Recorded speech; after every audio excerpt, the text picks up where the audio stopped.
Hello friends, आज के इस वीडियो में हम क्लास 7 एनसीईआरटी हिस्ट्री का चैप्टर नंबर 8 पढ़ेंगे, जो मतलब उस समय की मतलब प्राचीन भक्ति के बारे में बताता है, भक्ति के आदिम परिवर्तन के बारे में। तो यह अध्याय जो है मध्यकालीन भारत में भक्ति आंदोलन और सूफी परंपरा के बारे में बताता है, ठीक है ना। उसके बाद इस समय लोगों ने ईश्वर को पाने के लिए सरल भक्ति, प्रेम और समानता पर जो है काफी जोर दिया था।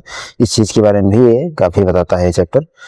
तो भक्ति आंदोलन क्या था? तो भक्ति आंदोलन एक धार्मिक आंदोलन था जिसमें ईश्वर की भक्ति पर जोर दिया गया था। जाति भेदभाव मतलब जो जाति भेदभाव है इनका विरोध किया गया था। सरल भाषा में उपदेश दिए गए थे। भक्त कवियों ने लोगों को सिखाया कि ईश्वर तक पहुंचने के लिए यज्ञ और कठिन नियम जरूरी नहीं है, ठीक है ना। उसके बाद आता है प्रमुख भक्ति संत। इस समय कई संत हुए जिन्होंने भक्ति का प्रचार किया, ठीक है ना। रामानंदा, कबीर, मीराबाई, गुरु नानक। तो ये जो संत थे इन्होंने काफी ज्यादा मतलब सरल और जो है काफी आसान मार्गों का मतलब बताया लोगों को, और भक्ति के बारे में काफी ज्यादा प्रचार प्रसार इन्होंने किया था मध्यकालीन भारत में। उसके बाद आते हैं कबीर। पर सबसे पहले जो कबीर थे वो उन्होंने जाति मतलब भेदभाव का विरोध किया था, आत्मविश्वास की आलोचना करी थी, ईश्वर को एक माना था। उन्होंने सरल भाषा में दोहे भी लिखे थे, ये आपको याद रखना है। उसके बाद आते हैं मीराबाई। मीराबाई जो है कृष्ण की महान मतलब श्री कृष्ण की महान भक्त थी। भक्ति गीत लिखे थे, सामाजिक बंधनों का विरोध किया था, प्रेम और भक्ति का संदेश दिया था, ठीक है ना। उसके बाद आते हैं गुरु नानक देव। गुरु नानक सिख धर्म के संस्थापक थे। उनकी शिक्षाएं जो हैं वो ये हैं: ईश्वर एक है, जाति भेद गलत है, ईमानदारी से काम करना चाहिए, जरूरतमंदों की सहायता भी करनी चाहिए। ये जो है गुरु नानक की सबसे प्रमुख शिक्षाएं हैं। उसके बाद आता है सूफी परंपरा।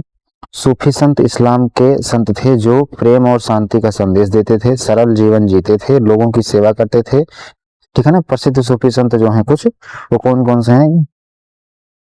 ख्वाजा मोइनुद्दीन चिश्ती, माफ करिएगा, ख्वाजा मोइनुद्दीन चिश्ती पहले थे, और दूसरे थे निजामुद्दीन औलिया। ये जो मतलब उस समय के सबसे प्रसिद्ध जो है सूफी संत थे, ये आपको याद रखना है, ठीक है ना। उसके बाद आता है समाज पर प्रभाव। तो भक्ति और सूफी आंदोलनों ने समाज में समानता बढ़ाई, धर्म को सरल बनाया, जाति भेद कम करने का जो है काफी प्रयास किया। उस समय के जो आंदोलन हुए थे उनका ये काफी ज्यादा प्रभाव पड़ा था।